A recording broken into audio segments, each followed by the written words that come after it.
Assalamualaikum warahmatullahi wabarakatuh. Perkenalkan, nama saya Rafli Akbar Bimantara dari mahasiswa UIN Sibersek Nurjati Cirebon, Fakultas FTKI, jurusan Komunikasi Penyiaran Islam. Di sini saya akan mewawancarai Mas Fajar Iwaluddin tentang pekerjaan yang dijalani di PT Furniture. Ya, bagaimana Mas Fajar pertama kali bisa bekerja di PT tersebut? Saya mendapatkan hubungan dari teman saya dan ada info dari kerabat saya sendiri. Itu melalui apa? Offline atau online ini? Masih dalam tahap offline sih dan akan menuju ke online. Apa saja tugas yang Mas Fajar lakukan di PT tersebut?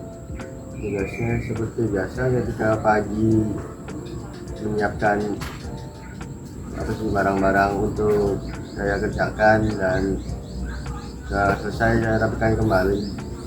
Itu biasa. Apa biasanya yang Mas Fajar kerjakan? Yang kerjakan seperti dalam contoh meja atau kursi, karena itu kan furnitur Ya. semuanya nggak menentu, ada yang kebanyakan kursi atau meja. Saya dalam kerjaan tersebut memiliki posisi sebagai spray atau dalam Maaf, yang kayak ngecat gitu. ya hanya cat itu. Saya ada bekas, ada kena baret atau lecet itu, nah saya yang membereskan, rapikan. Itu bagaimana kondisi tempat kerja yang sedang Mas Fajar jalani? Kondisi ya untuk saya sendiri cukup lumayan rapi dan tertata sih, dengan kondisi yang nggak menentu, ada yang berantakan atau gimana gitu. Apakah Anda merasa nyaman, Mas Fajar merasa nyaman di PT tersebut dalam Ya. melakukan pekerjaan? Alhamdulillah nyaman dan sangat senang mempunyai teman-teman yang sangat mendukung bekerja, itu saling merangkul, nggak ada yang ngerasa jadi senior atau bawahan gitu, jadi sama-sama kerja bareng-bareng. Nah, ini ya Kayak menggurui ya, sama-sama kerja. sama-sama kerja dari luar. Apakah ada pelatihan atau bimbingan sebelum masuk ke PT itu? Pasti ada, karena di dalam kerjaan tersebut nggak semua orang bisa juga sih, kan dalam kerjaan tersebut banyak bagian juga Ya. yang mungkin orang lain nggak langsung bisa, pasti ada pelatihan dahulu. Dan alhamdulillah saya bisa lolos dan kerja di situ. Itu dalam waktu berapa lama ada pelatihan? Dalam tes tersebut ya nggak lama sih, kemungkinan paling 30 menitan gitu untuk ngetes dan menunggu hasilnya lagi dalam minggu depan gitu. Berarti ya nggak begitu lama. Sampai itu lama.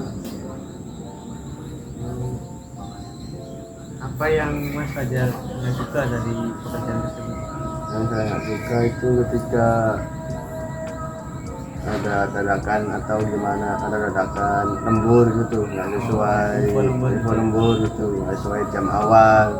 Kadang kan nggak tahu kita ada keperluan atau tidak gitu tuh, dan di situ wajib harus lembur gitu, yang bikin kadang ngerasa kok gini gitu, Nggak enak juga nggak ya? enak juga pasti. Misalnya lagi apa, ada jadwal lagi Ada ada keperluan di ya, lembur. lembur gitu, Pasti ini sih, kayak kubur-kubur. buru-buru gitu. Bagaimana hubungan Mas Fajar dengan atasan? Apakah baik, apakah gimana gitu? Ya alhamdulillah baik, untuk sebatas karyawan atasan dikatakan baik, alhamdulillah baik, dan saya nggak mau seakan-akan mencari muka atau mencari hal lebih untuk bisa diakui dan disebut, tidak. Saya kerja dalam hal wajar aja lah, kerja Biasa aja ya? biasa aja, Nah, begitu cari muka. mau dicari muka enggak ya. Dan yang terakhir ya, apa harapan Mas Fajar ke depan sebagai pekerja pabrik? Harapan saya ya untuk kedepannya agar bisa lebih loyal kepada karyawan sih, kayak atau ada istirahat, dapat snack atau susu gitu. Terus sekarang alhamdulillah sih untuk sekedar minum apa disediakan. Alhamdulillah. Yang istirahat pun cukupi. Jam istirahat ya mencukupi untuk pabrik tersebut, mencukupi lah, sangat cukup untuk beribadah, untuk makan gitu. Alhamdulillah cukup. Untuk Saya bersantai-santai jenak ya, melepas sholat jenak. Terima kasih ya Mas Fajar Ya, atas ya sama-sama. kejelasannya.